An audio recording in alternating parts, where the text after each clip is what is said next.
sensualidade. Preferência pessoal? Ou uma complexa equação biológica? Um novo tipo de pesquisador e uma legião de cobaias humanas desvendam a surpreendente e às vezes chocante... Vamos lá! Ciência do sex appeal.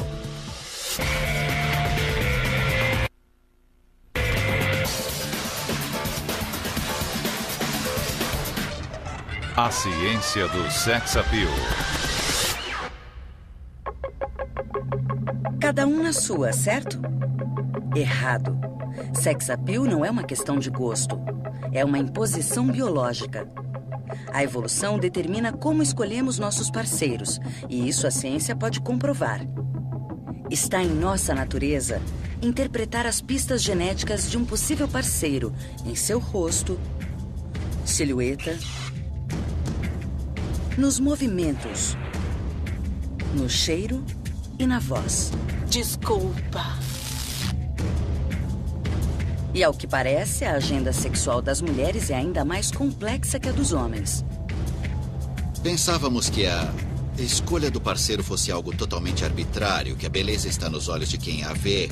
Recentemente, os indícios mostram que não é bem assim. Muita coisa acontece no nível inconsciente que não podemos controlar. A beleza não é arbitrária. O que é agradável não é arbitrário. No mundo todo, homens e mulheres consideram umas coisas mais e outras menos atraentes.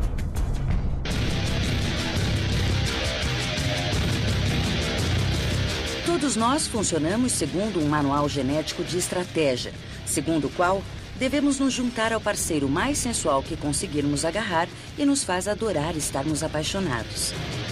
A monogamia e até mesmo a traição revelam-se comportamentos programados. Tudo está voltado para o objetivo de passar os melhores genes aos nossos filhos e garantir a eles a melhor chance de sobrevivência.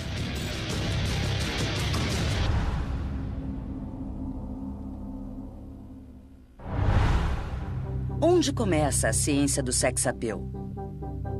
No rosto. Um olhar pode provocar uma paixão que dure a vida inteira. Não achei que estivesse à altura dela. Provavelmente isso tem a ver com seu rosto e... Ela é uma mulher linda e os lábios dela são incríveis. O nariz é perfeito, o formato e a cor dos olhos... Tudo é ideal para mim. Eu me lembro que o seu cabelo estava bonito, sua roupa também e as maçãs do rosto... Nunca vi maçãs do rosto tão pronunciadas e pensei, será que são de verdade? A primeira coisa que notei foram os olhos. E que as orelhas eram bonitinhas. Daí então eu fui avançando para o resto todo. Ele estava usando óculos grandes com lentes de fundo de garrafa. Mas pude ver que por trás daqueles óculos enormes, seu rosto era lindo, com os olhos castanhos enormes, e eu me apaixonei pelo rosto dele. No decorrer dos séculos, certos rostos atingiram a imortalidade graças ao seu encanto, à sua sensualidade.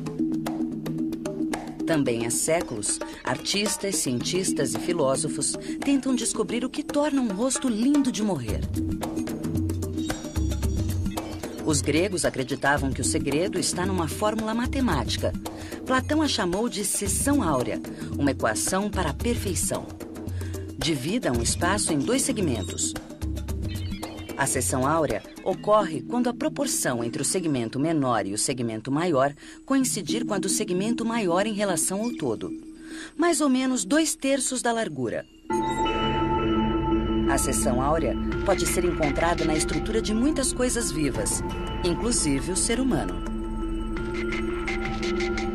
Muitas proporções anatômicas das mãos, pés, braços, tronco e rosto se aproximam desse equilíbrio matemático. Kendra Schmidt, estatística da Universidade de Nebraska, usa a seção áurea para classificar o sex appeal de um rosto. Começamos com as pessoas pontuando uma série de imagens com base no seu poder de atração. Descobrimos que algumas características exercem um poder de atração maior do que outras. A largura dos olhos ser igual à distância entre eles e a proporção entre a largura da boca e a largura do nariz obedecer à seção dourada são pontos importantes. Kendra tem apenas que marcar certos pontos nas orelhas, olhos, nariz e boca. E o seu software calcula o quanto o rosto se aproxima da seção áurea. Se você se parece com Greta Garbo, a nota será 6,5. 10 é a perfeição. Mas qualquer coisa acima de 6 é atraente. Nefertiti tira nota 6,8. Esta é a foto de uma voluntária, cuja nota foi 4,7, que é uma pontuação na média. Mais de 7 e você é um espetáculo. E Kirk Douglas, que também tem nota 7. O programa de Kendra, que calcula a seção áurea, não faz distinções entre beleza masculina e feminina, mas masculinidade e feminilidade têm muito a ver com o que a torna um rosto sexy. A psicóloga Lisa DuBrine há anos vem estudando o rosto masculino e o feminino. Ela trabalha na Universidade de Aberdeen, na Escócia, no mais avançado laboratório de pesquisas faciais do mundo. Como Kendra Schmid, Lisa divide o rosto humano em componentes: os olhos, nariz, boca e pele. Estas são fotos de uma mulher e de um homem comuns. Elas foram compostas a partir da média de 60 universitários brancos, mulheres e homens. E elas mostram as diferenças que existem entre o rosto masculino e o feminino. O rosto feminino tem o queixo ligeiramente mais fino. Ele é menos quadrado que o queixo masculino. A sobrancelha é mais fina do que a sobrancelha masculina. E a linha dos cabelos do homem é mais quadrada. Mas DuBrine não se limita à análise das faces. Ela cria novos rostos, exagerando certas características de pessoas reais. Este é o rosto de uma mulher. Podemos deixar esse rosto mais masculino. Veja, vamos deixar o queixo ligeiramente maior, estreitar os olhos e baixar as sobrancelhas. Para tornar o rosto mais feminino, estreitamos o queixo e afinamos e levantamos as sobrancelhas. Qual desses rostos você acha mais atraente? Este ou este? DuBrine testou o rosto masculinizado, o rosto feminilizado e o rosto inalterado com várias pessoas. 81% dos homens preferiram a mulher mais feminina. E a maioria das mulheres preferiu o homem mais másculo. As diferenças entre o rosto do homem e o da mulher são causadas pelos hormônios sexuais. Quando as crianças são pequenas, meninos e meninas têm um rosto semelhante. Mas eles começam a mudar na puberdade e o rosto dos meninos fica mais comprido, o queixo fica maior, as sobrancelhas mais grossas, e isso é resultado da ação da testosterona. Um rosto bem másculo num homem sugere que ele tem um alto nível de testosterona. E um rosto de uma mulher que é muito feminino sugere que ela tem mais hormônios femininos, como progesterona e estrogênio, e tem um aparelho reprodutor saudável. Em geral, a maioria de nós sente atração por membros do sexo oposto que receberam uma dose forte de hormônios sexuais durante a puberdade. São rostos que indicam boa saúde e fertilidade. Quando dizemos que alguém é atraente, na verdade estamos dizendo que aquela pessoa provavelmente tem bons genes. Ela é provavelmente saudável em termos de reprodução. Se eu me juntar a esse indivíduo e tivermos filhos, eles serão saudáveis.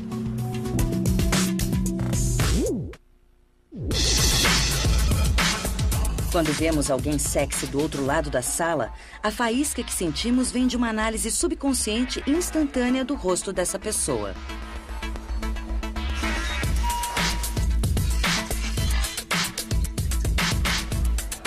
Mas o cérebro faz mais do que simplesmente avaliar o nível dos hormônios do parceiro em potencial. O rosto traz outra grande pista quanto à saúde física e genética: a simetria. Imagine que você pudesse dividir o seu rosto em dois e sobrepor um lado ao outro. Os olhos teriam um alinhamento perfeito, o sorriso ficaria reto, o nariz, as maçãs do rosto e a testa ficariam perfeitamente equilibrados. A simetria do nosso rosto é determinada por coisas que acontecem muito antes de nascermos. O feto humano é feito para crescer em duas partes iguais em torno do eixo, que é a coluna. Mas isso nem sempre acontece. Minúsculas anormalidades genéticas, nutrição deficiente e até infecções leves podem alterar o desenho do rosto, deixando um registro sutil, porém permanente. DeBruyn criou um experimento para testar a ligação entre simetria e sex appeal. Ela escolheu um homem e uma mulher e começou a remodelação.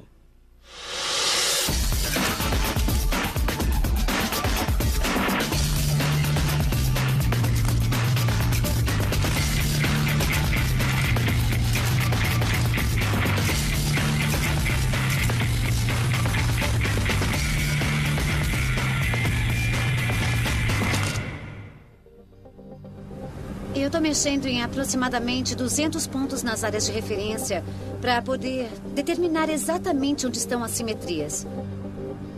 Em seguida, eu calculo qual é o formato simétrico para aquele rosto e faço a distorção para a forma simétrica. Esta é uma foto da mesma mulher, mas usando uma roupa diferente e outro estilo de cabelo. E agora eu vou deixar seu rosto menos simétrico, intensificando as assimetrias que ele apresenta. Lisa colocou as fotos numa parede da universidade, disse às pessoas que passavam que eram gêmeos e pediu que indicassem qual era o mais sexy e por quê. Ela parece bem mais feminina. A mulher da esquerda é magra, bem cuidada, limpa, e a outra parece um homem grosseiro. A mulher da esquerda parece bem feminina e bastante altiva. Ele. Também acho. Eu diria que esse é mais atraente. No da direita, o lado direito do rosto parece que tá numa altura diferente do lado esquerdo. Acho que ele é mais atraente porque tem menos olheiras. Os lábios não estão tortos. 8 em cada 10 homens e mulheres preferiram um rosto simétrico. Eles inconscientemente reagiram às pistas fundamentais sobre a saúde física e genética. Pistas colocadas no útero. Nossa antena interna para detectar genes bons não se restringe à simetria. Esta é uma amostra de pele extraída de um rosto. Esta é outra. E aqui uma terceira. Você é capaz de julgar o quanto uma pessoa é atraente por sua amostra de pele? Ben Jones, colega de DeBruyn em Aberdeen, teoriza que sim e decidiu testar sua hipótese. Nesse teste, vocês verão 20 amostras de pele da maçã do rosto de várias pessoas. E eu quero que vocês avaliem o quanto cada amostra é atraente. Quando vi a descrição do que teria que fazer, eu pensei, como vou avaliar uma amostra de pele? Mas depois comecei a perceber que mesmo um pedacinho de pele indica como deve ser a sua aparência, mostra se parecemos saudáveis ou não. Cliquei no número 1 quando havia manchas ou era irregular. E cliquei no número 7 quando era uma pele com boa textura, lisinha. A tendência é considerar que as amostras de pele mais saudáveis e atraentes são as que não têm manchas e as que têm um tom mais uniforme e também um brilho saudável e não apresentam a palidez de um doente. Em Viena, na Áustria, o professor Carl Grammer também estudou amostras de pele e acredita que nossa reação instintiva tem raízes profundas na evolução humana. Uma das pressões mais fundamentais da evolução foi a presença de parasitas. Portanto, resistência a parasitas é um sinal básico de acasalamento. As diferenças entre os rostos masculinos e femininos são resultado da ação dos hormônios sexuais, testosterona e estrogênio. Mas esses hormônios deixam o corpo estressado e suscetível a infecções. Quando se tem excesso de testosterona, a produção de testosterona entra em conflito com a produção para o sistema imunológico. Portanto, quem tem muita testosterona precisa de um sistema imunológico muito bom para sobreviver aos parasitas. Mas assim como procuramos pistas sobre a saúde genética dos outros, nós também divulgamos as nossas. Uma das descobertas mais estranhas das pesquisas sobre o rosto é que ele pode sofrer mudanças sutis de um dia para o outro. DeBruyn reuniu indícios mostrando que as mulheres ficam mais atraentes quando estão ovulando. Fizemos estudos sobre as mudanças no rosto da mulher no decorrer do ciclo menstrual e comparamos a sua aparência durante a ovulação, quando é mais provável engravidar, com outros períodos do ciclo nos quais essa chance é menor. E pedimos às pessoas que escolhessem entre os dois. E as pessoas são mais propensas a escolher como mais atraente o rosto durante a ovulação. Não sabemos exatamente por que existe essa diferença, mas talvez seja porque a mulher fica com a aparência mais saudável, com um brilho de saúde quando está ovulando. Masculino, feminino, simétrico, fértil. São todos componentes secretos da atração. E isso é só o começo. O sex appeal é muito mais do que apenas um rosto bonito. O que torna um corpo sensual?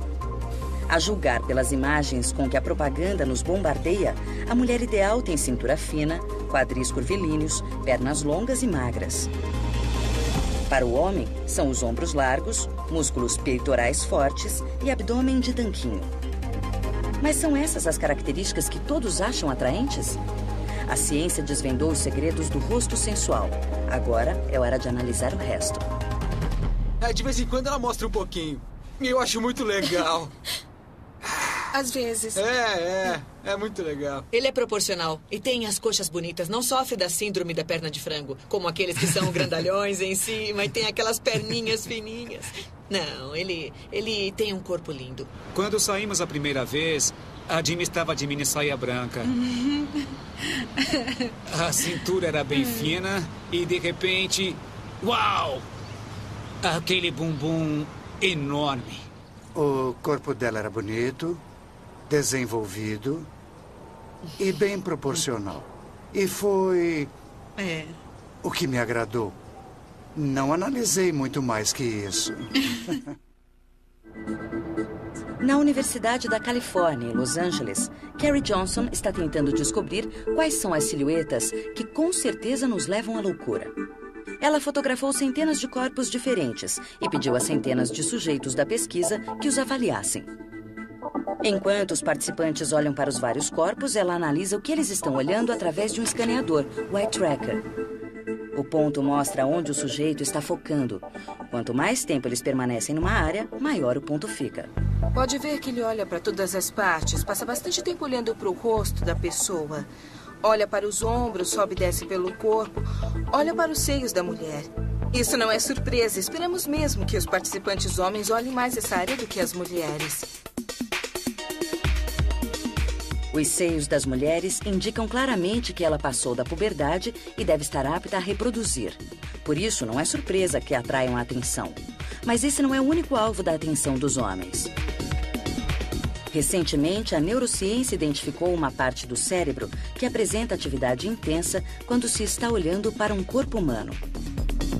Carrie Johnson queria saber exatamente o que excita essa parte do cérebro. Mas a pergunta se revelou complicada de responder. Se você está olhando uma pessoa de verdade andando pela rua, há várias coisas que podem distrair a sua atenção dos pontos nos quais estamos interessados como cientistas. A pessoa pode estar usando um vestido muito decotado, que chama atenção para aquela região do corpo. A pessoa pode estar usando joias. E todas essas coisas atrapalham a nossa capacidade de interpretar o que pode estar comandando o seu julgamento quanto à atração. Para que a forma do corpo fosse o foco exclusivo da atenção, Carrie desenhou uma série de manequins em cinza, sem rosto, sem seios e sem joias. Todos iguais, exceto pelas proporções do corpo. Em seguida, ela pediu que os participantes dissessem se as formas eram de homem ou de mulher. Homem. Mulher. Carrie logo percebeu um padrão. Fosse qual fosse a forma do corpo, as pessoas olhavam com mais frequência para os quadris e a cintura. Aqui ele tomou uma decisão clara. Foi muito fácil. Ele olhou para a cintura, para a região do quadril, julgou imediatamente que era uma mulher e olhou rapidamente para essa categoria. Este corpo é um pouco mais ambíguo, e o vai e vem do olhar pode implicar que ele não tem muita certeza. Os seres humanos, conforme Carrie descobriu, usam os quadris e a cintura como indicador do sexo da pessoa. O motivo é simples. Os hormônios sexuais que nos invadem na puberdade remodelam drasticamente a cintura da mulher de reta para um formato de ampulheta. Os pesquisadores atribuíram um número ao que aparentemente é a silhueta mais sexy para uma mulher. A largura da cintura deve ser de 70% da largura do quadril. As obras de arte mostram que, por toda a história da humanidade, essa proporção muito próxima da seção áurea é considerada ideal, até mesmo na Idade da Pedra, quando esta estátua da fertilidade de 20 mil anos foi esculpida.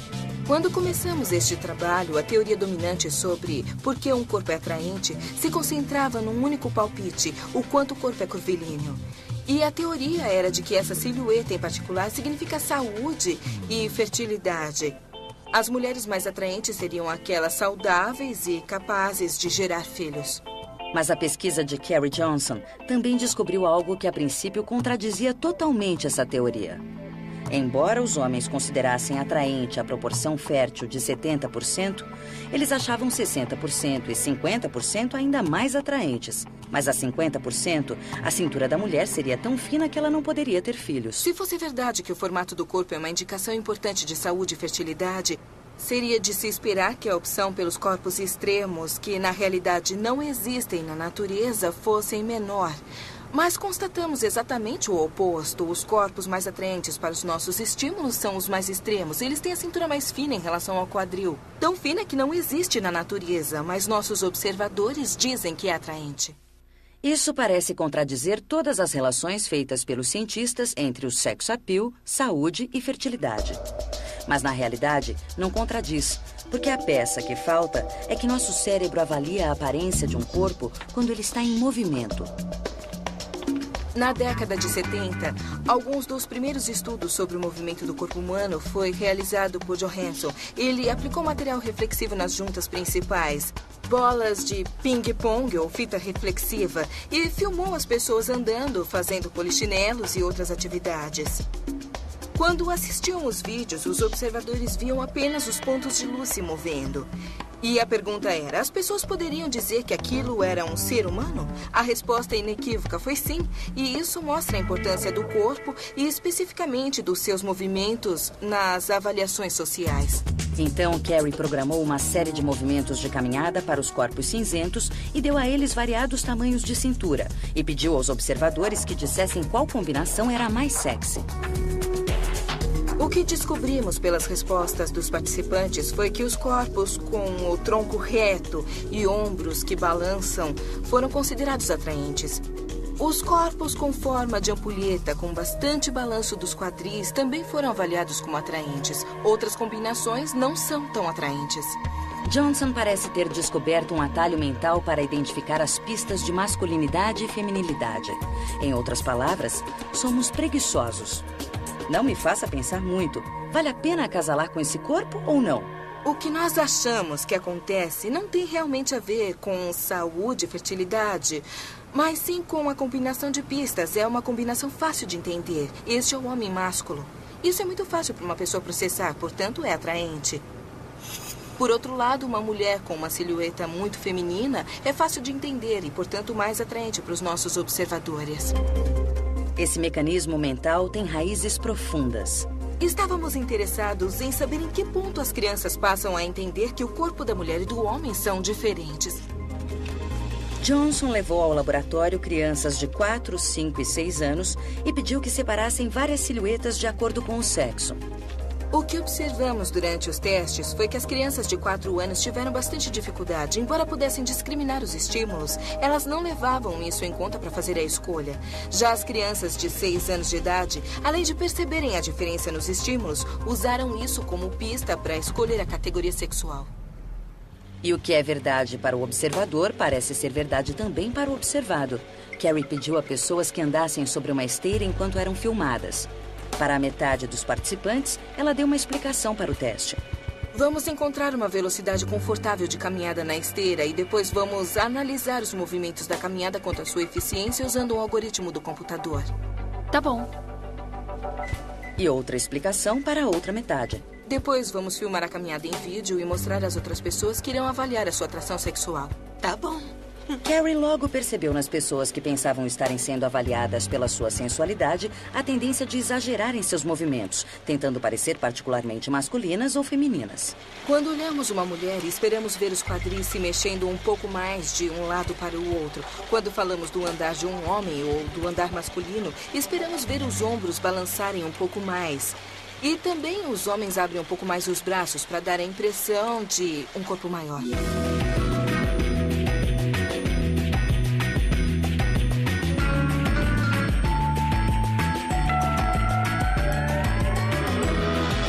Esta Esta é uma mulher andando normalmente. E este é o balanço dos quadris de outra que pensa que sua sensualidade está sendo julgada. O homem à esquerda está andando normalmente. À direita, perceba o balanço dos ombros de um homem que acionou o seu charme. Aparentemente, temos um mecanismo mental que procura pessoas com um andar sexy e outro que nos estimula a andar de modo sensual quando sabemos que estamos sendo observados. Esses mesmos ímpetos comandavam os hábitos de acasalamento dos primeiros seres humanos. O andar irregular poderia ser revelador de fraqueza genética e de uma expectativa de vida curta. O caminhar sensual anunciava um indivíduo saudável e capaz de sobreviver o bastante para criar os filhos. O que a evolução quer, e nós somos organismos evoluídos, é passar os seus genes para a próxima geração. Por isso, prestamos muita atenção às pistas sobre a saúde de uma pessoa, a qualidade dos seus genes. Temos mecanismos programados para detectar as características sutis nas outras pessoas. Nosso cérebro trabalha rapidamente para avaliar rostos e corpos quanto ao seu poder de atração, classificando secretamente os parceiros em potencial, sempre à caça dos genes mais saudáveis. Mas nem todos nós conseguiremos agarrar alguém nota 10, e fazemos o melhor possível. Quando eu e minha amiga olhamos em volta e eu vi o Rex, eu parei por causa do tipo físico. Ele é alto, como eu gosto. Eu era bem mais magro. Tinha sobrancelhas grossas, bonitas e o cabelo farto. Ele se destacava. Eu não olhei o restante da sala, não me importei com quem estava do outro lado da sala. Ele tinha aquele jeito de cachorrinho, os olhos castanhos bem grandes e... sei lá, ele tem um sorriso bonito. O jeito dela andar, o jeito dela falar, aquele jeito endiabrado que ela tem de sorrir, que faz a gente se sentir um menininho numa sala lotada de homens. Quando eu me virei, ele ficou parado bem na minha frente. Me olhou e disse: "Oi, meu nome é Donnie." Eu dei sorte. Como decidimos quando formar um casal e com quem é uma charada que o psicólogo evolucionista Douglas Kenrick vem tentando resolver há décadas. Se estivéssemos apenas atrás dos melhores genes, todos os homens ficariam infelizes se não conseguissem se juntar com a Jennifer Lopez ou com alguma supermodelo. Eles desistiriam e as modelos desistiriam se não se juntasse com Brad Pitt ou algum sujeito extremamente bonito. Na vida real, as pessoas têm que encontrar um par e formar um casal. Como funciona esse processo de formação de casais? Para descobrir isso, o Dr. Kenrick reuniu 10 homens e mulheres considerados pessoas atraentes medianas e realizou algumas experiências de dinâmica social humana. Primeiro, ele eliminou ao máximo as diferenças entre as cobaias, vestindo todas com roupas idênticas e sensualmente neutras.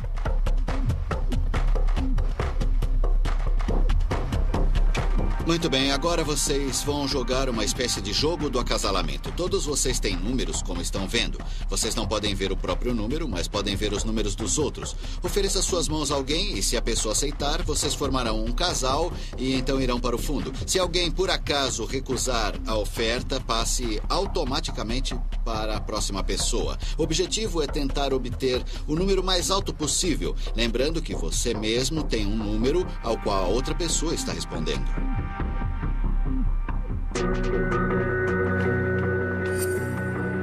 Os números, escolhidos ao acaso, representam o quanto a pessoa é desejável, sendo 1 o mínimo e 10 o máximo. No mundo real, em que a maioria de nós não sabe exatamente o quanto é atraente, a tendência é ter grandes aspirações, tentando conseguir um 10. Depois, vamos gradualmente descendo até encontrar alguém que nos aceite.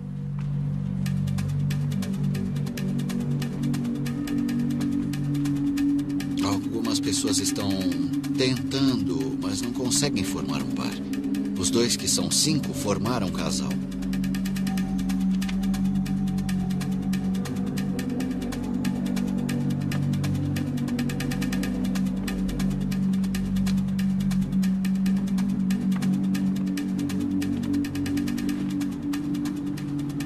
Não é que os 2 10 tenham se juntado ou os 2 1 tenham se juntado, mas houve uma correlação. As pessoas com números altos puderam esperar um pouco mais e receberam mais ofertas. As pessoas com números baixos não receberam nenhuma oferta. E é isso que acontece no acasalamento num grupo real. A experiência é uma porta para a mente dos adolescentes que ainda não sabem exatamente o quanto são atraentes. Imagine adolescentes no 2º grau. Existe um garoto e uma garota e ambos são 10. Muito bem, o que vai acontecer nesse caso é que ambos irão receber muitas ofertas do sexo oposto e acabarão percebendo que tem muito mais oportunidades. Se você é um 5 ou um 6, como a maioria das pessoas, vai ficar sabendo, você vai acabar recebendo um retorno. Isso é algo que todos nós temos que aprender e pode ser um processo doloroso. Para ter o vislumbre de uma versão acelerada dessa curva de aprendizado, o Dr. Kenrick colocou um microfone na mulher que recebeu o número 3 e pediu que ela narrasse sua estratégia para escolher um par. Acho que todo mundo vai começar procurando o número 10. 3, 1, 4, 10. Ah, já pegaram o 10. Ninguém faz contato visual comigo. Não estou acostumada com isso. Gostei daquele, mas o número dele é muito baixo. Posso conseguir coisa melhor. Deixa eu ver. 1, não. 7. Pode ser. Ah, ele arranjou um par. Eu acho que eu tenho um número muito baixo, porque ninguém me procurou. Não pode ser. 2. Não, eu posso arranjar coisa melhor. Ai, os números estão acabando. 1. 8. Eu acho que só sobrou esse. Tudo bem. Acabei ficando com 2.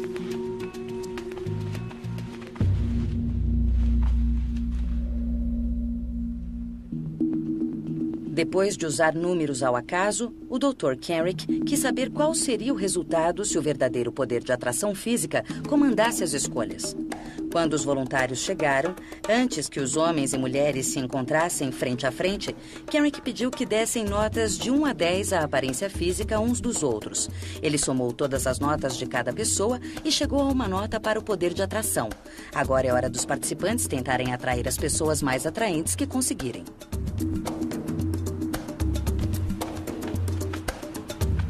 Vamos mudar as regras um pouco. Primeiro gostaria que as moças tirassem as toucas.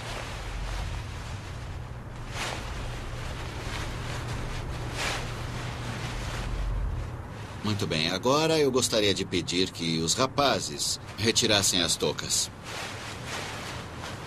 Agora quero que façam as escolhas de acordo com a sua própria preferência. Novamente, como no último jogo, procurem ficar com a pessoa que vocês consideram mais atraente.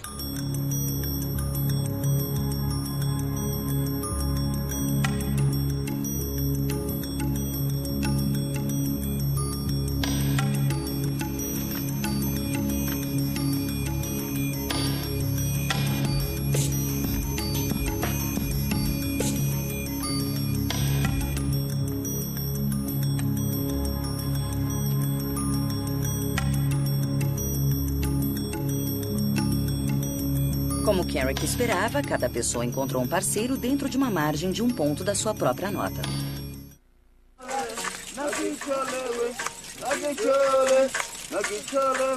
Os Hadza, da Tanzânia, uma das últimas tribos de caçadores-coletores. Não seriam sujeitos típicos de um estudo sobre sex appeal, mas em 2006, cientistas foram até lá descobrir quais homens eram mais bem-sucedidos na transmissão dos seus genes. Os Hadza são famosos como cantores e contadores de histórias. Por isso, os cientistas queriam descobrir se havia uma conexão entre suas vozes e sua capacidade de atrair uma parceira sexual. O que fizemos foi gravar uma porção de vozes de homens, registrando quantos filhos cada um tinha. E o que descobrimos foi que os homens que têm mais filhos têm também a voz com timbre mais grave. Mujambo. E a tendência dos homens com timbre mais agudo era de ter menos filhos. Mujambo. Mujambo. Mujambo. Mujambo. Como o som da voz poderia influir no número de filhos?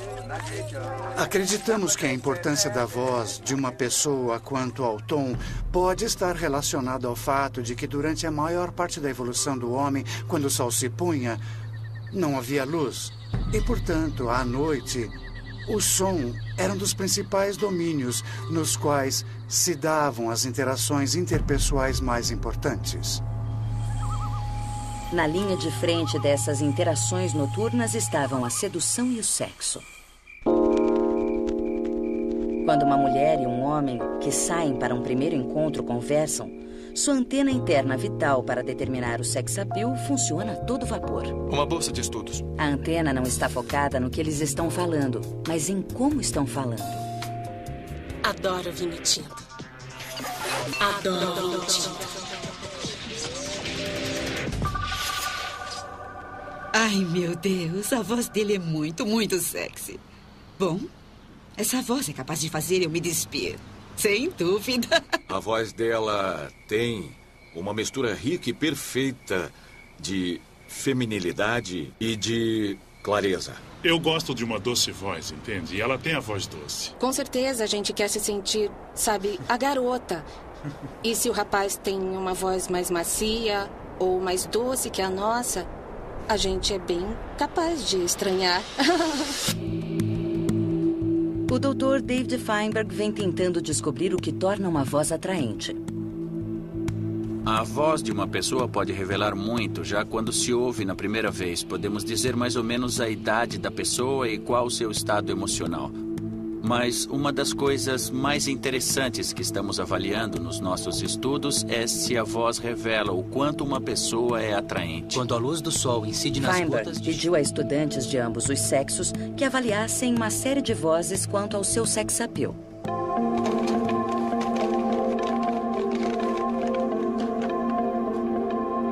Quando a luz do sol incide nas gotas de chuva no ar, elas funcionam como prisma formando um arco-íris. Quando a luz do sol incide nas gotas de chuva no ar, elas funcionam como prisma, formando um arco-íris. Quando a luz do sol incide nas gotas de chuva no ar, elas funcionam como prisma, formando um arco-íris.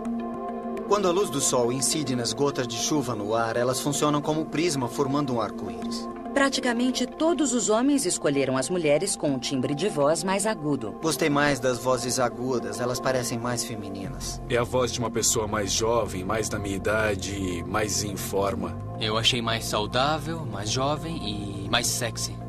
Quando pensamos na voz de uma mulher, podemos imaginar que os homens preferem aquela voz macia e grave, mas a nossa pesquisa mostra o oposto. E um dos principais motivos é que as mulheres mais jovens têm a voz mais aguda, o que também acontece com as mulheres que têm altas taxas de estrogênio.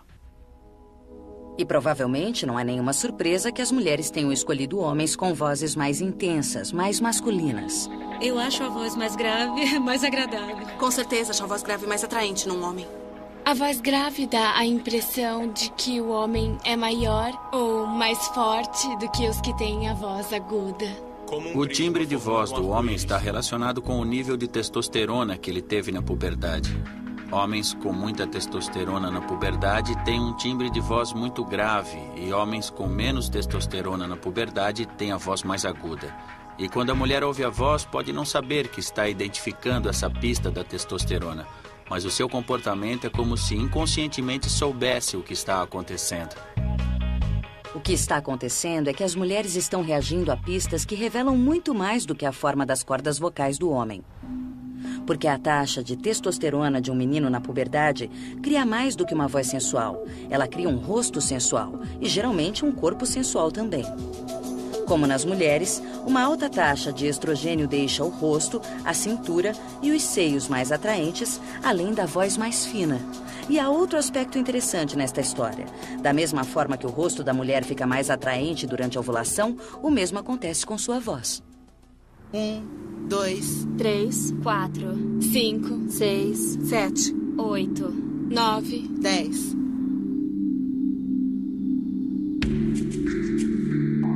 O Dr. Gordon Gallup, da Universidade de Albany, em Nova York, vem estudando como o estrogênio afeta o timbre de voz da mulher durante o seu ciclo mensal. 1, 2, 3, 4, 5. O principal impacto dos hormônios no som da voz de uma pessoa ocorre durante a puberdade, mas ele acontece também nas mulheres adultas em função das flutuações dos níveis de hormônio durante o ciclo menstrual. Os homens são voluntários para avaliar o sex appeal das vozes de 10 mulheres. 1, 2, 3, 4, 5, 6, 7, 8, 9, 10. Ao final da experiência, o Dr. Gallup revela uma informação surpreendente aos participantes. Vocês podem não ter percebido, mas algumas das vozes são da mesma mulher. Na realidade, apenas 4 mulheres participaram. E nós gravamos suas vozes em períodos diferentes do ciclo menstrual delas. Esta é a voz de uma das mulheres. 1, 2, 3, 4, 5. E esta também é a sua voz, num outro momento do ciclo menstrual. 6, 7, 8, 9, 10. A segunda gravação tem um timbre ligeiramente mais alto que a primeira. 3, 4, 5, 8, 9, 10. Ela foi feita quando a mulher estava ovulando, na época mais fértil. Realmente fez diferença. Eu dei notas muito diferentes, sem saber que era a mesma pessoa. Parece que todos nós escolhemos as que estavam mais férteis e isso me surpreendeu também. As vozes das mulheres, quando estavam no meio do ciclo, ou seja, mais férteis e com maior chance de conceber, foram as vozes consideradas mais significantes e muito mais atraentes. Sex Appeal, um drama subconsciente que se desenrola no nosso cérebro, levando ao clímax mais importante, a escolha do parceiro com quem se quer acasalar. E é aqui que a trama se complica. Como nós, seres humanos, temos um número pequeno de filhos, escolher o parceiro é uma decisão importante. Muita gente diz que tanto homens como mulheres querem parceiros atraentes. Mas um homem atraente não é a mesma coisa que uma mulher atraente. Homens e mulheres são seletivos, mas com relação a coisas um pouco diferentes. A diferença entre o que os sexos querem no parceiro se reflete na maneira como eles se apresentam.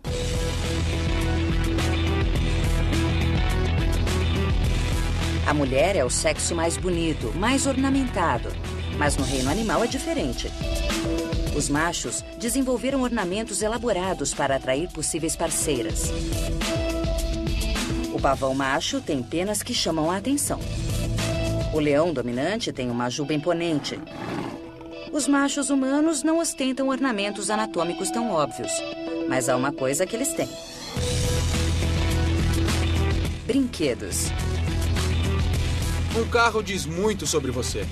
Dá uma aparência de maior estabilidade, você fica mais bonito, mais atraente, atrai os olhares das mulheres. Um carro é isso. O carro define você porque o que você dirige é o que você é. O ser humano é um mamífero típico. E a seletividade das fêmeas pelo macho dominante leva à competição entre os machos, leva a várias formas de exibição. O mesmo acontece em muitas espécies de mamíferos. No Parque Nacional das Montanhas Rochosas, há, por exemplo, os carneiros Bighorn. Os machos chegam antes das fêmeas e dão cabeçadas uns nos outros. As fêmeas nem se importam de assistir à competição, só o que elas querem é saber quem ganhou. E, de uma certa forma, esses clubes de automóveis são muito semelhantes. Os homens estão dizendo, ei, olha, os outros caras me admiram. E o que as mulheres querem é saber qual o sujeito que está no topo do status. Os homens têm o trabalho de decidir quem está no topo. E elas o escolhem como parceiro.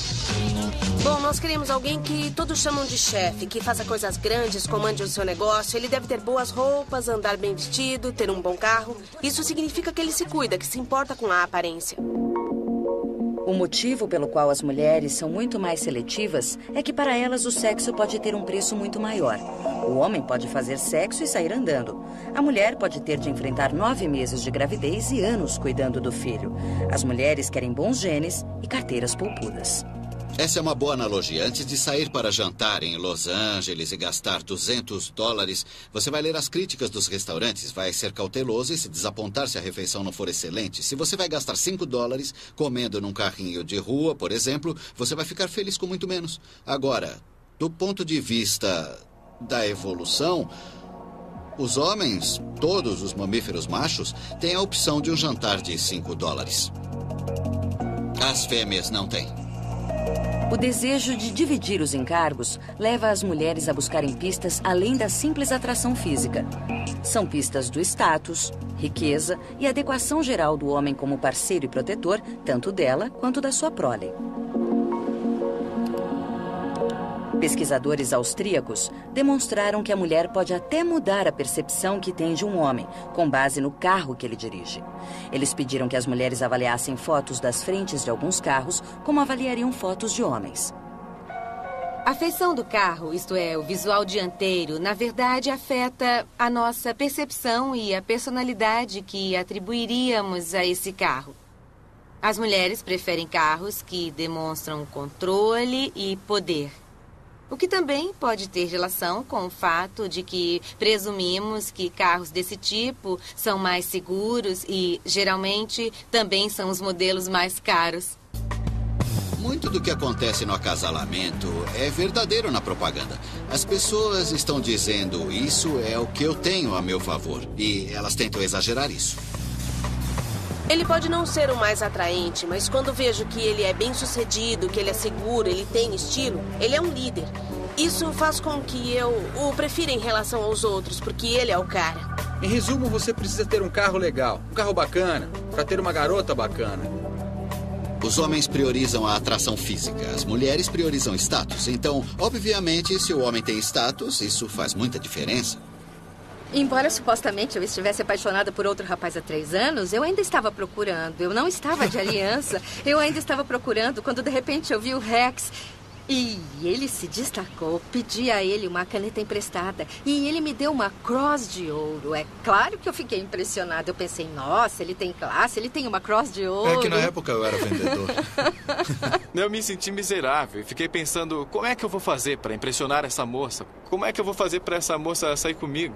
Eu estava literalmente vivendo de seguro-desemprego.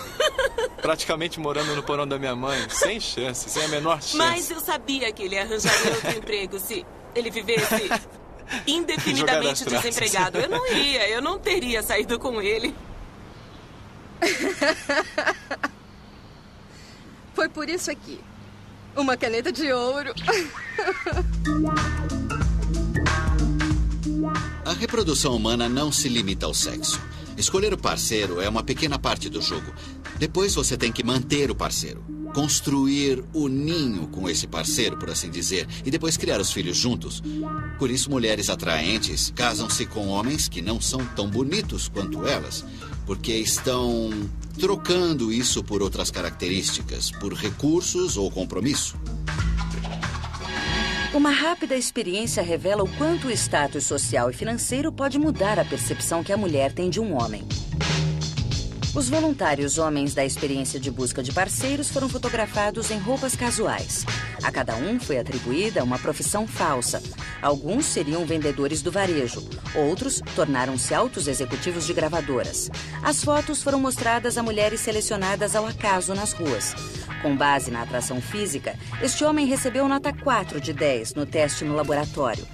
Mas dê a ele uma renda de $245 mil por ano e um emprego cheio de status.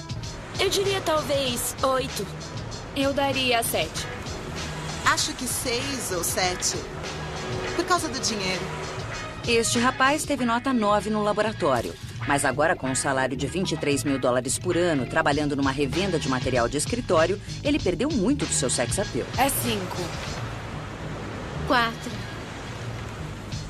E este rapaz, que no laboratório teve a nota mais baixa entre os homens, melhorou muito com os rendimentos poupudos de sua empresa de software fictícia.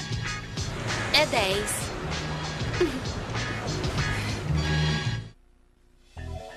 Sensualidade. Todo mundo acha que consegue identificar quando vê. Ou ouve. Mas será que o sex appeal tem cheiro? Senti o cheiro dele e eu me senti assim, eu fiquei toda arrepiada de tão gostoso. Depois de trabalhar o dia todo, ela cheira melhor do que quando sai de manhã.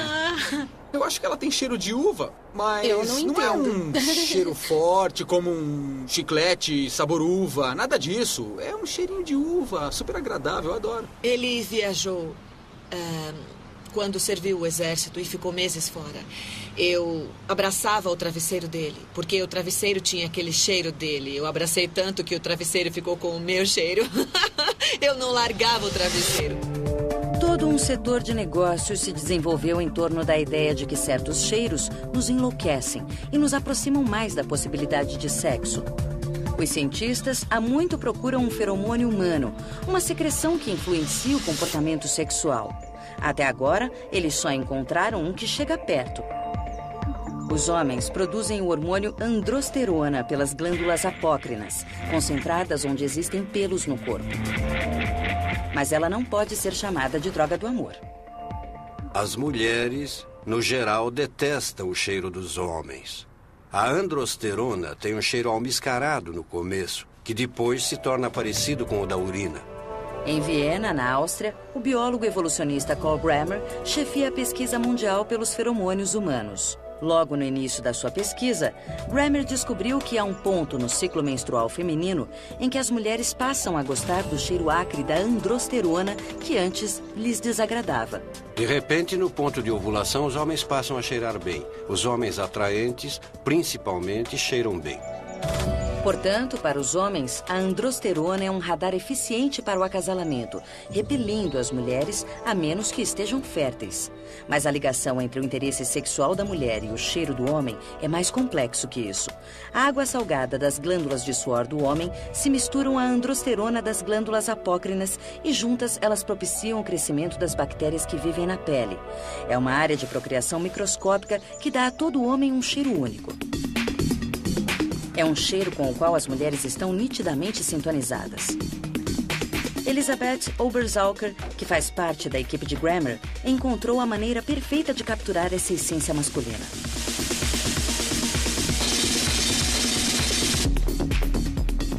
Colocamos esses rapazes correndo na esteira porque queremos que eles suem bastante. Queremos descobrir se existe a preferência específica pelo odor de algum deles que seja comum a todas as garotas, ou se existe uma espécie de sistema de combinação no qual uma garota prefere o odor de um rapaz e outra prefere o odor totalmente diferente daquele.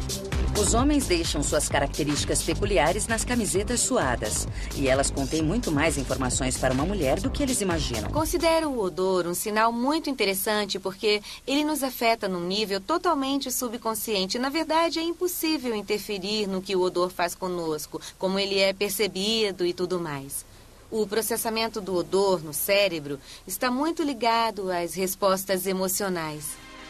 Não só as respostas emocionais, mas também as genéticas.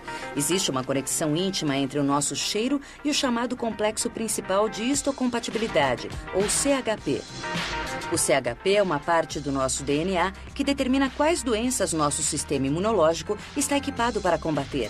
Existem cerca de 100 genes nessa região, cada um com muitas variantes diferentes. Não há duas pessoas com a mesma combinação no CHP e não há duas pessoas com o mesmo cheiro. Até agora, não sabemos como o sistema imunológico afeta o nosso cheiro, mas existem indícios científicos de que eles estejam ligados. Nosso sistema imunológico determina quais as bactérias que podem viver na nossa pele. E são essas bactérias que definem o cheiro do nosso suor. E como as mulheres reagem ao cheiro das camisetas suadas? A resposta básica não é muito surpreendente. Infelizmente, a maioria dos cheiros não é assim muito sexy. E às vezes é difícil sentir a diferença entre esses cheiros. É. Mas nem todas as mulheres pensam dessa forma. Um dos cheiros eu não achei desagradável. Ele era suave, não era tão intenso. E não fiquei desapontada com ele. Uma das mulheres gostou muito de um dos cheiros, talvez por 2 motivos. Primeiro, ela estava no período fértil, ou seja, a repulsa geral que teria pelo odor masculino estava bastante diminuída. Segundo, o seu CHP, seus genes de imunidade, obviamente, combinavam muito bem com os genes dele. Oberzalker e Grammer descobriram que a mulher só gosta do cheiro do homem em 2 condições. Primeiro, a mulher tem de estar a 1 ou 2 dias da ovulação. Segundo, os genes C do homem têm de ser significativamente diferentes dos seus. Esse resultado já foi reproduzido em várias partes do mundo, inclusive no laboratório de Marty Hazelton, na Universidade da Califórnia, em Los Angeles. O que as pessoas preferem é que os cheiros corporais sejam diferentes dos seus. Assim você recebe genes diferentes de cada um dos pais. A imunidade de quem recebe genes diferentes do pai e da mãe é superior à do que herdam os mesmos genes dos dois. Vamos ver. No fim de semana a gente tava deitado e ele tava assim. Daí ele perguntou, por que você tá fazendo isso? Eu tava assim, olha. Eu tava com a cara totalmente enfiada na axila dele. Eu quero deixar bem claro que eu não transpiro tanto assim. Se eu fosse comparar o cheiro do Rex a um vinho fino, eu diria macio, maduro e delicioso. Muito bom, gostei disso. Obrigada. Achei que você ia dizer almiscarado e envelhecido. Não, de jeito nenhum. O nariz pode, de fato, ajudar a mulher a farejar um bom parceiro na época do ciclo menstrual, em que é mais provável conceber. Mas a equipe de Oberzalker acredita que o olfato feminino também tem outra função, a de afastar a mulher dos parentes. Para testar a teoria, eles realizaram uma variação do teste com a camiseta suada. Entre as camisetas que foram avaliadas, Oberzalker colocou uma que pertencia ao irmão ou pai da mulher. Diante do cheiro de suor de alguém da sua família, as mulheres tiveram uma reação acentuadamente negativa. Esse desagrado quanto aos parentes próximos é uma repulsa sexual. É um odor sexualmente repelente. Hoje, acreditamos que o papel principal da aversão a odores semelhantes seria uma rejeição ao incesto, pois indivíduos com parentesco próximo têm sistemas imunológicos muito semelhantes e, portanto, odores muito semelhantes. O incesto é um tabu social porque é uma bomba relógio biológica que resulta em filhos com sistemas imunológicos altamente vulneráveis. Não é de admirar que a natureza tenha colocado a rejeição ao incesto nas mãos de um cheiro tão profundo que mal temos consciência dele. Os cientistas evolucionistas acreditam que os primeiros seres humanos dependiam muito mais do olfato do que nós dependemos hoje. Na pré-história, havia muita incerteza quanto à proximidade do parentesco de uns com os outros. Vivendo em grupos de famílias estendidas, é bem possível que você tenha um parentesco bem próximo com pessoas que nem são chamadas de irmãos. Por isso, detectar o parentesco não seria tão fácil quanto simplesmente saber quem você chama de irmão. Como as pessoas poderiam detectar essa informação? Na verdade, através do cheiro do corpo. Na Escócia, Lisa Dubrine está investigando outro aspecto da rejeição ao incesto. Ela transforma rostos masculinos em versões femininas deles mesmos, para ver como os homens reagem a essas irmãs virtuais. Podemos gerar a versão irmã deste homem, calculando as diferenças entre o seu rosto e um rosto padrão de homem. Este é um rosto padrão de mulher que nós vamos transformar para que ela se pareça com uma irmã dele. Você pode ver como ela ficou com as sobrancelhas mais angulosas e o queixo um pouco mais quadrado. Então aqui temos este homem, sua versão irmã. Ela tem algumas características faciais que são semelhantes às dele. Bom, hoje o que nós vamos fazer? Dubrine pediu a esses 5 homens que avaliassem 5 mulheres quanto ao seu sex appeal. E para saber se eles se reconheceriam nelas, pediu também que avaliassem o quanto elas inspiram confiança. Muito bem, vamos começar com o primeiro rosto. Os homens não têm ideia de que estão olhando para versões femininas deles mesmos. Na média, os resultados mostram que não achamos atraentes rostos que se parecem conosco. Percebeu que um dos rostos era parecido com você?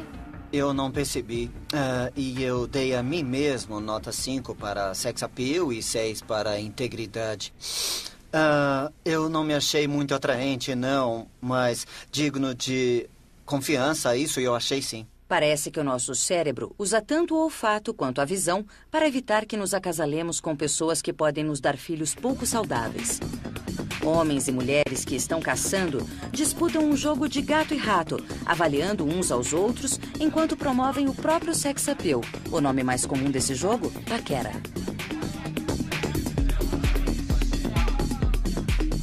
Ah, como é que eu paquero? Bom, eu não me dou mal. Eu começo sorrindo bastante e também mexo no meu cabelo. Ah, eu acho que eu paquero com os olhos, com os movimentos do corpo. Não sou do tipo agressivo. Fico na minha e procuro captar algum contato visual. Eu tenho cabelo comprido. Geralmente eu jogo o cabelo um pouco e faço um olhar sexy. É um jogo que sabemos jogar por instinto e em nenhum lugar ele é jogado com maior urgência do que numa sessão de encontros rápidos. Eu sou muito forte por fora, mas preciso de apoio emocional. Eu queria aprender a dançar tango. Bruins? Foi lá que estudou? Marty Hazelton estuda os encontros rápidos do ponto de vista evolucionista. No encontro rápido, homens e mulheres competem entre si para impressionar os membros mais atraentes do sexo oposto. O objetivo dos dois sexos é encontrar um bom parceiro, mas os métodos são diferentes. Os homens falam sobre o trabalho, a profissão, onde se formaram. As mulheres intensificam os sinais mostrando serem atraentes, os indicadores de juventude. A pesquisa de Hazelton procura prever o resultado dos encontros rápidos observando as expressões faciais. Ela descobriu que só um dos sexos realmente mostra suas cartas. Mesmo um observador leigo, ao assistir a fita de um homem interagindo com uma mulher, pode adivinhar com grande chance de acertar se ele está realmente interessado nela. Mas é muito difícil dizer se a mulher está mesmo interessada no homem. A maior parte do que um homem precisa saber sobre uma mulher é óbvia. O rosto e o corpo são as vitrines da sua saúde genética. Mas como as mulheres olham além dos genes, preocupando-se com o status e os recursos do homem, essa informação tem de ser extraída aos poucos. As mulheres procuram obter informações para avaliar se ele será ou não um bom parceiro. Por isso elas agem como se estivessem interessadas, perguntam muito. E qual é a reação do homem? Bancar o pavão, por assim dizer.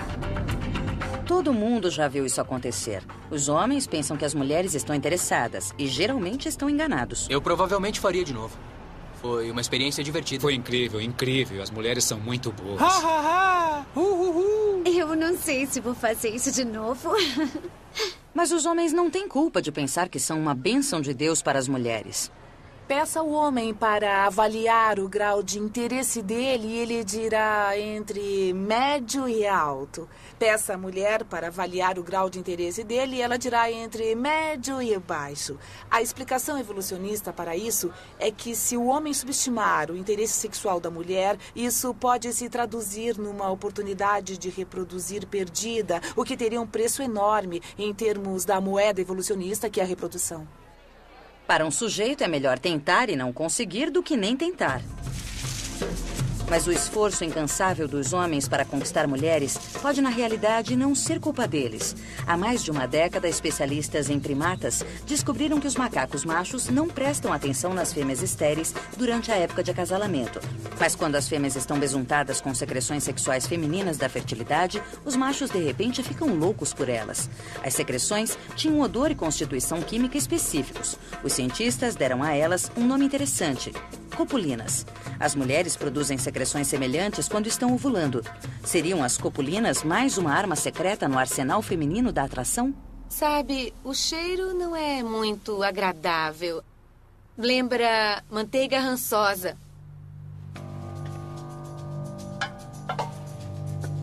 Em Viena, Carl Grammer e Elisabeth Oberzalker criaram copulinas artificiais e conduziram um experimento para descobrir o seu efeito sobre os homens.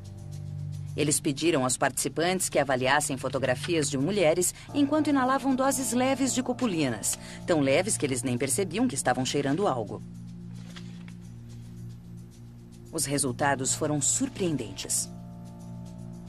Se um homem olha fotografias de mulheres, ele geralmente identifica que algumas são mais atraentes e outras nem tanto. Mas quando os homens ficam expostos às copulinas, Na realidade, perdem a capacidade de distinguir entre mulheres mais ou menos atraentes. Um leve sopro de copulinas provoca imediatamente um pico no nível de testosterona do homem. A testosterona geralmente impede que você pense com a clareza habitual. Então, a capacidade cognitiva do homem de decidir se a mulher é atraente ou não sucumbe. Atração. A suprema força magnética do ser humano. Mas a ciência está descobrindo que a atração tem muitos estágios. E o que começa com um simples choque bioquímico pode se tornar uma complexa reação em cadeia. Beijos e conversa. Beijos e conversa. Demorou um pouco pra gente se entender, eu não sei, mas os beijos eram muito apaixonados. Muito gostoso. O beijo, Naquela noite foi o beijo. Eu o beijei na porta. Nem sei se ele percebeu. Foi igualzinho nos filmes. Eu me encostei na porta pensando, oh meu Deus, gosto mesmo dele. Um beijo diz muito. Você está vendo, está cheirando, saboreando, tocando e ouvindo. Todos os seus sentidos estão sendo usados. Por isso, não me surpreende muita gente dizer que o primeiro beijo foi o início de um relacionamento longo e maravilhoso ou o seu fim. Os homens têm bastante testosterona na saliva. E quando um homem e uma mulher se beijam, ela recebe essa testosterona, que é o hormônio do desejo sexual. Testosterona, a droga da volúpia, leva os homens a competirem pelas mulheres e se acasalarem com elas. O comportamento da mulher altera o nível de testosterona no homem e isso muda o comportamento do homem em relação às mulheres. A testosterona também estimula o homem a ser mais competitivo e quanto mais competitivo for o macho, mais chances terá de se acasalar. A testosterona está também no centro do desejo sexual feminino. Mas essa droga da paixão só leva você até a cama. As sensações que irão manter você entre as cobertas vêm de outra substância química, a dopamina. A dopamina provoca a sensação de êxtase, vertigem, euforia, de atenção concentrada. A dopamina é a droga do prazer do nosso cérebro. Drogas como a cocaína também causam um estado de êxtase inundando a cabeça com dopamina. Tanto no caso das drogas como do sexo, o êxtase da dopamina vicia. Ela faz com que você sempre queira mais. A dopamina no cérebro gera uma energia intensa, animação. Você passa a noite inteira andando, fala até o amanhecer. Dopamina, testosterona, êxtase e paixão. Aparentemente, todas fazem parte de um circuito complexo de realimentação. Uma taxa elevada de dopamina aumenta o desejo sexual mesmo em situações não românticas. 3, 2, 1,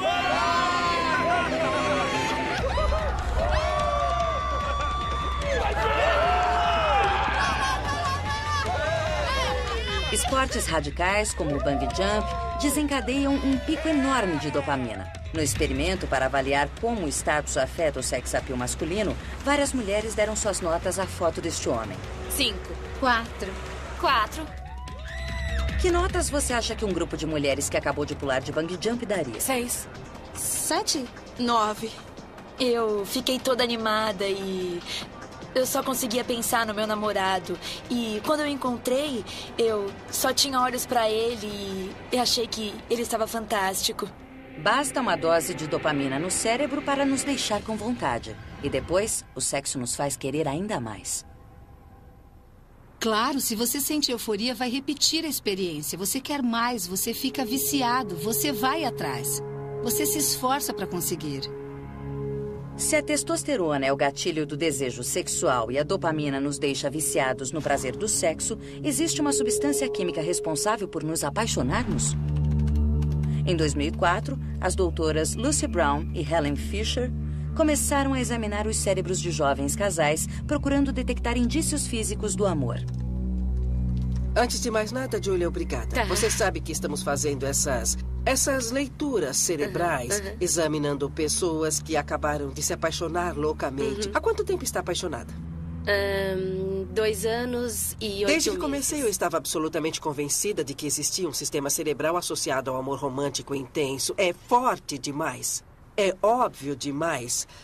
As poesias, as canções, os romances, as histórias, os mitos, as lendas. Devia haver um sistema cerebral muito básico que evoluiu por uma razão muito importante. Eu estava convencida de que encontraríamos o cérebro apaixonado. Elas colocaram os participantes num aparelho de ressonância magnética olhando duas fotos. Uma da pessoa por quem estavam apaixonados e outra de um conhecido qualquer. Nós queríamos descobrir a área específica do cérebro ativada ao olhar do ser amado. Não apenas o aparelho visual, as áreas do rosto. O cérebro tem regiões de todos os tipos. Qual seria específica para o ser amado? A primeira coisa que Brown e Fisher perceberam quando os participantes olhavam para o ser amado foi a atividade na área do cérebro chamada tegmentar ventral, que é onde a dopamina é produzida. Mas não foi só isso que elas viram. Elas constataram também atividade numa região totalmente diferente, uma parte primitiva do cérebro chamada núcleo caudato. É onde muitos fatores das nossas experiências do passado e do ambiente presente se combinam com a dopamina para produzir uma experiência. É o sistema cerebral que fica galvanizado quando você quer alguma coisa, quando você anseia, quando se foca em alguma coisa, quando tenta ganhar alguma coisa. A diferença mental entre paixão e amor se resume a esta única estrutura no cérebro. A paixão é o auge de um caçador de emoções que se esvai com o tempo. Mas o amor é a recompensa dos que perseguem incansavelmente uma meta, a de estar com o ser amado. Você pode sentir desejo sexual por alguém sem estar apaixonado. E você pode estar apaixonado por alguém com quem nunca teve sexo. São sistemas cerebrais diferentes. Esse ímpeto evolucionista de conquistar um parceiro e permanecer com ele é raro no reino animal. Só 3% dos mamíferos fazem isso. Por que formamos laços entre os casais? No mundo todo, homens e mulheres formam casais para criar os filhos. E isso, na realidade, é extremamente raro entre os nossos parentes mamíferos.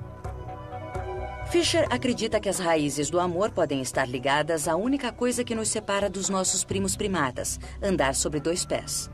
Quando começaram a andar, as mulheres passaram a ter que carregar os filhos nos braços e não mais nas costas. Eu não vejo como uma mulher poderia carregar algo pesando 10 quilos num braço e ainda mais paus e pedras no outro e ainda se defender. Era preciso um companheiro para ajudar a criar os filhos. Assim, os laços do casal se tornaram essenciais para as fêmeas e adequados para os machos. E nosso sistema cerebral evoluiu visando essa união, um sistema associado ao amor humano. O ser humano é biologicamente programado para ser monógamo? A maioria das religiões e culturas nos incentiva nesse sentido. Mas seria isso que a evolução tinha em mente? O ser humano pode ter mais de uma estratégia de acasalamento. Não é que tenhamos apenas um tipo de instinto para acasalar. O ser humano pode escolher acasalar-se de forma monógama. Um homem, uma mulher. E pode ficar com essa pessoa.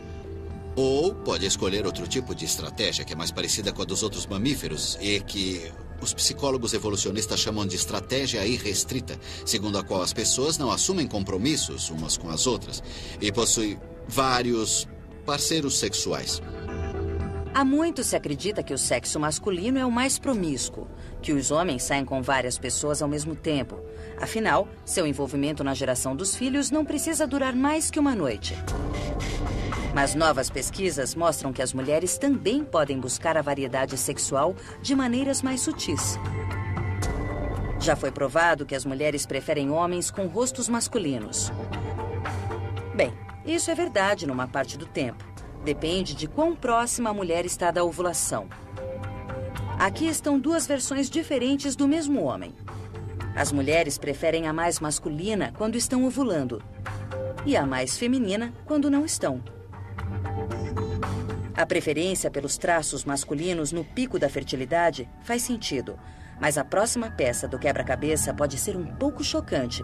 Isso não se limita às mulheres solteiras. Mulheres, mesmo casadas, podem ser biologicamente levadas à promiscuidade. A mulher pode escolher um parceiro fixo que tenha as qualidades de um bom pai. Bondade, disposição de prover para a mulher e seus filhos. E, em certas circunstâncias, adotar um comportamento infiel para ter acesso àquelas características sensuais características indicadoras de bons genes que ela pode passar para a prole. Quando isso pode acontecer com uma mulher? Primeiro, quando seu parceiro permanente não tiver essas qualidades. Segundo, durante a pequena janela dentro do ciclo reprodutivo durante a qual ela pode engravidar. Não faz sentido para uma mulher ter um comportamento infiel se ela não tiver chance de conceber um filho. Em Viena, a equipe de Carl Grammer fez uma descoberta importante no estudo científico da infidelidade. Pesquisas mostram que quando a mulher expõe o seu corpo e faz movimentos exagerados, isso provoca o aumento no nível de testosterona do homem. Grammer queria saber se as mulheres intensificam suas técnicas de flertar quando estão ovulando. Por isso, ele montou um laboratório móvel numa casa noturna de Viena.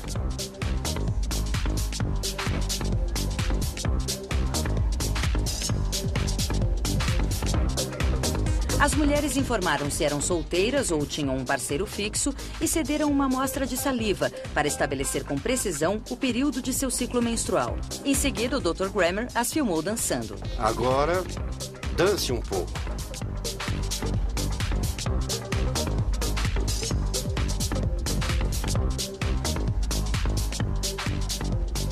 E fotografou o quanto de seu corpo estava à mostra.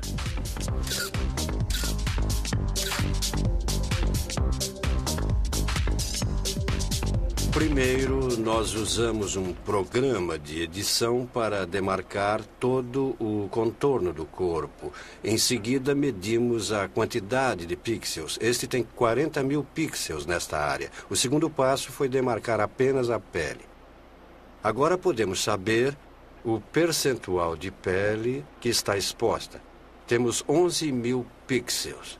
Ela está exibindo 25%, considerável para uma noite de outono muito fria.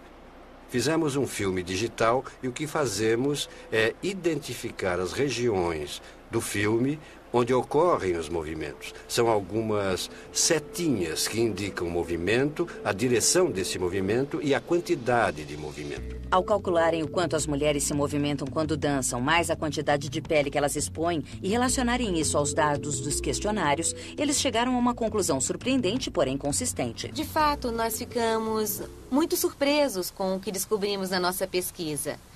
As mulheres que tinham parceiro fixo, mas que haviam saído com uma amiga e não com esse parceiro, eram as que enviavam mais sinais sexuais. Eram as que mais expunham a pele e faziam movimentos mais atraentes. As mulheres que estavam ovulando flertavam mais. E, além disso, as mulheres que estavam ovulando e que tinham um parceiro fixo eram justamente as que mais flertavam. As mulheres provocam a competição quando saem nos dias férteis e deixam seus parceiros fixos em casa. Elas enviam sinais sexuais e talvez acabem sim se relacionando com outros homens. A infidelidade não é exclusividade dos homens. As mulheres também têm adaptações que podem levá-las a se desgarrarem do parceiro de longa data. Helen Fisher estudou casais do mundo todo para saber quanto tempo permaneciam juntos.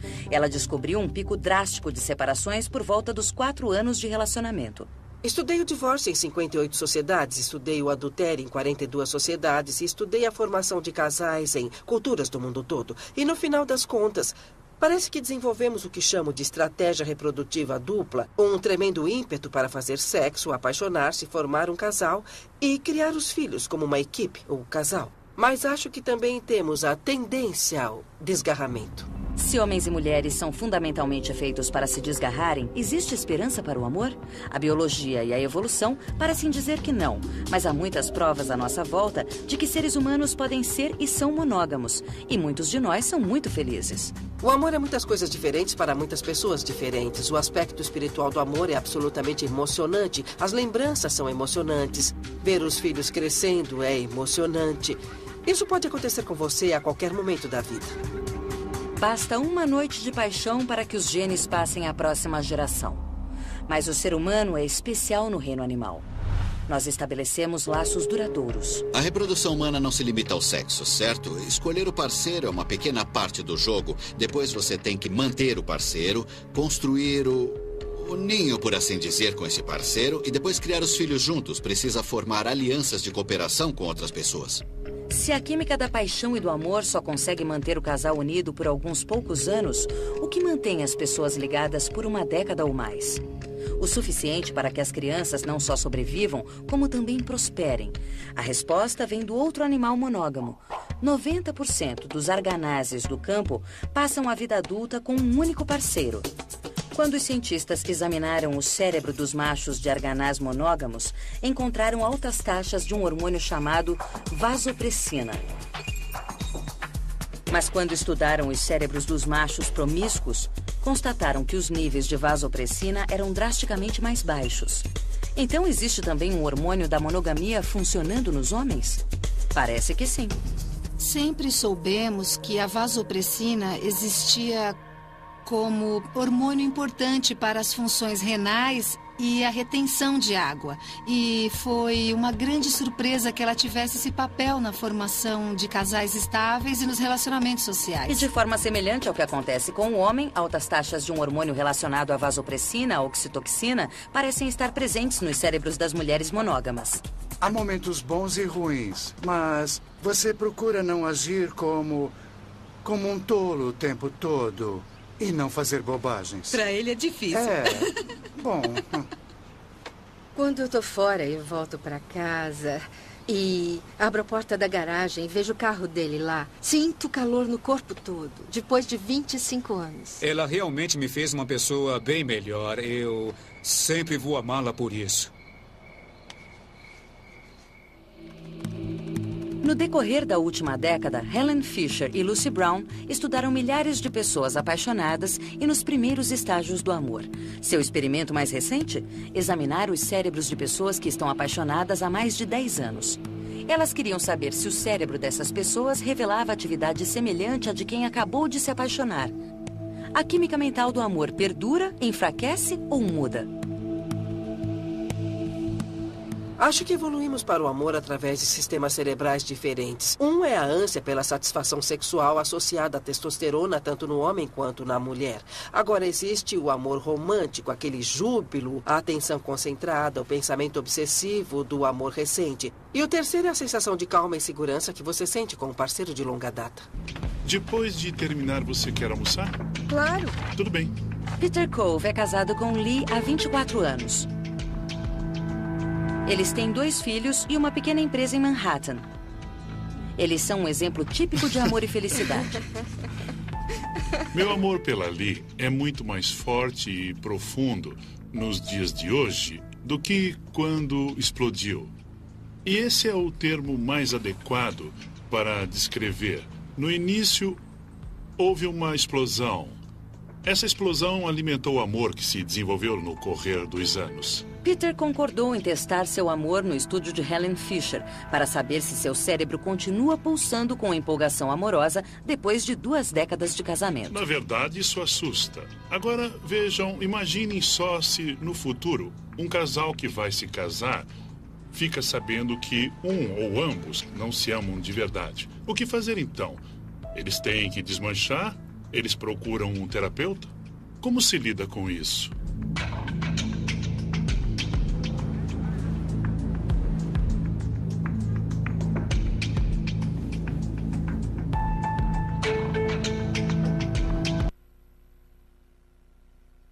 Da sua esposa ali durante 30 segundos. Em seguida, ele vai fazer uma contagem retroativa bastante longa para provocar uma mudança e eliminar os pensamentos sobre a esposa. E então vamos mostrar a ele uma foto do amigo.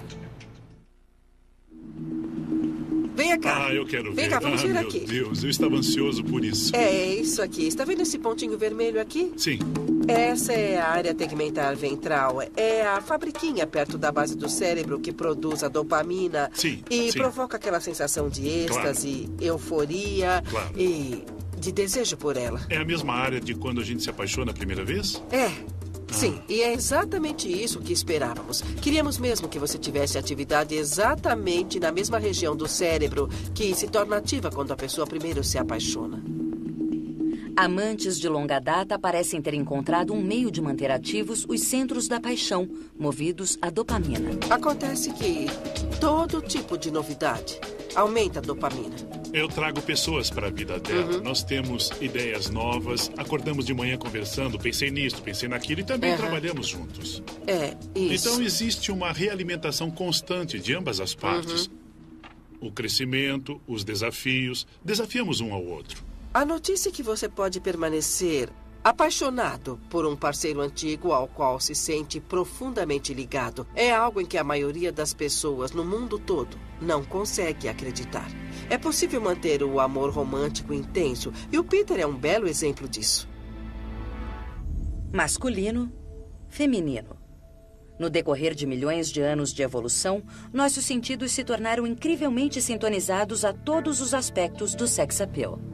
Um homem e uma mulher se olham em uma sala cheia de gente. Ele observa nela pistas da sua idade, se ela é jovem ou não, pistas de como ela enfeita o corpo. Para uma mulher é a mesma coisa. O quanto o rosto dele é masculino, pistas da sua classe social.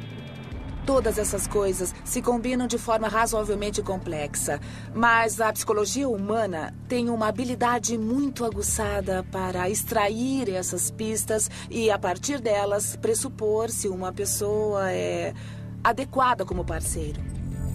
Nosso cérebro nos conduz numa busca incansável pelo nosso par genético perfeito. Nós decodificamos rostos, corpos, vozes, 1, 2, 3 e cheiros. A química do desejo pode levar ao sexo e a paixão pode virar amor. O sex appeal é uma combinação de forças primitivas, genéticas e químicas nos orientando em direção aos parceiros saudáveis.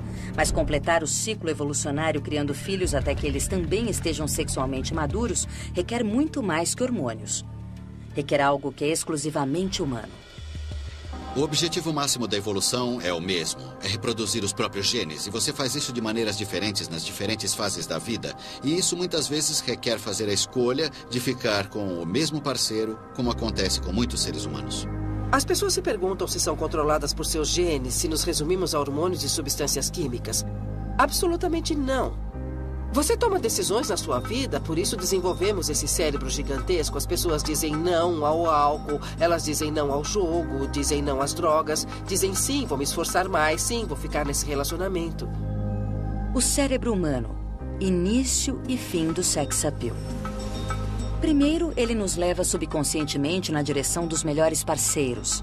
Ele ferve com substâncias químicas quando nos apaixonamos. E depois, ano após ano, a mente consciente resolve discussões, pede perdão e nos mantém juntos para que nossos filhos possam crescer e recomeçar o ciclo da evolução. É uma decisão.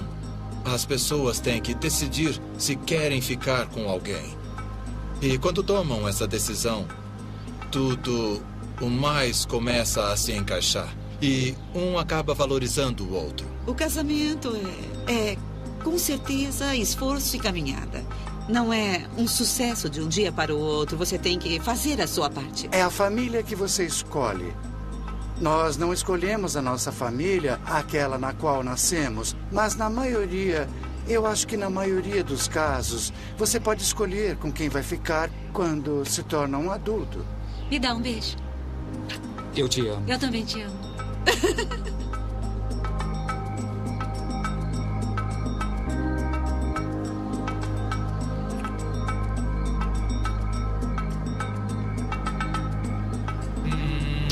Muito bom.